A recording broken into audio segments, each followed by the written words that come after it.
The interesting thing to me about societal progress is it seemingly works like society is driving in a car away from a boogeyman. And as long as we can see that boogeyman in our rearview mirror and hear him behind us, we want to keep marching forward. We got the pedal to the metal trying to get as far forward as we can. And the second we get far enough away from that boogeyman, we think that he somehow doesn't exist and we can take our foot off the gas. And I've got some examples of this. Vaccines. The second that we got far enough away from people just up and dying because of typhoid fever, the second we got away from people in iron lungs and little kids running around with leg braces, and ending up in wheelchairs because they couldn't walk because of polio.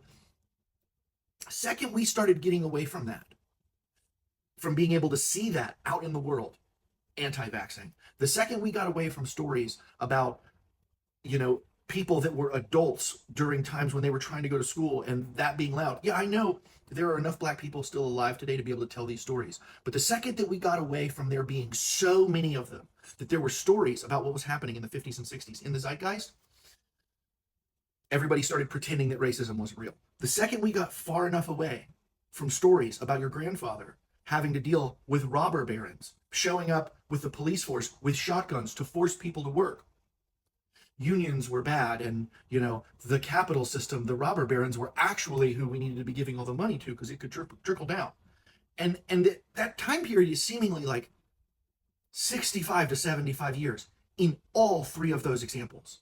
It lines up. The second you get far enough away that someone's not getting prodded in the back by that boogeyman, they're too stupid to even acknowledge that it was real. They're too fundamentally disconnected from processing history and how it applies to where we are today and the shoulders that we are standing on. And they want to throw it away and pretend we haven't already done this before. And I'm sure there are other examples, but those are the three that have been running through my head for a couple of years now. If you have other examples, I'd love to hear them, but it feels like every time we get 65 years away from some horrible thing happening in this country and it turning towards the good, the second that we don't have to think about it anymore, all hell seems to break loose.